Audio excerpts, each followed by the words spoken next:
Скаут гэдэг үгийг англи хэлнээс орчуулбал тагнуулч, эрэл хайгуулч гэсэн утгатай. 1907 онд нэрт жанжин Роберт Баден-Паул скаутын хөдөлгөөнийг үндэслэсэн гэж үздэг. Харин эдүгээ уг хөдөлгөөн 100 гаруй жилийн турш дэлхийн улс үндэстнүүд бүс нутагт хөгжсөөр байна. Манай орны хувьд 1991 онд анхны скаут бүлэг байгуулагдаж, улмаар 1992 онд бүс нутгийн скаутууд болон нийслэл хотын скаутууд цугларч Монголын скаутын холбоог байгуулсан түүхтэй. Монголын скаут хүүхэд залуус одоогоор 21 аймаг, 9 дүүрэгт эрүүл мэнд, байгаль, соёл урлаг, хүүхдийн хөгжил, танин мэдхүй, нийгэмд тустай аянд нийтэж сайн дурын олон хөтөлбөрт идэвхтэй оролцсоор байна. Тэгвэл үзэгч та скаутын талаар хэр мэдэх вэ? Энэхүү асуултын хариултыг Аз намхан далайн бүсийн скаутын 31-р жембрид оролцож буй скаутууд энд өгүүлэх болно. Скаут хүн ямар байх ёстой вэ? Миний бодлоор бол скаут хүн бол байгаль ихээ хамгаалах ёстой, найзуудтайгаа ив найрамдалтай байх ёстой.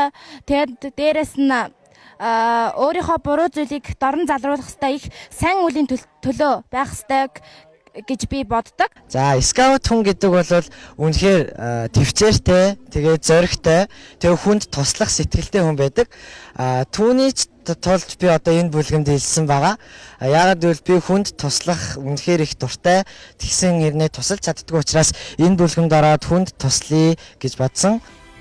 Скаут хүүхдийн дүрм тувцаснаас эхлээд урай үг, багийн зохион байгуулалт, насны ангилал зэргийг судлах бүрт сонирхолтой баримтууд олон бий. Аз намхан далайн бүсийн скаутын 31-р жембрид оролцож буй скаутуудын хувцлалтыг сайн харвал өөрсдийн улс үндэстнийг илэрхийлэх үйц өнгө төрхтэй, сонин содон загвартай, тухайн скаутын амьдралыг өгүүлэх үйц түүхтэй байна.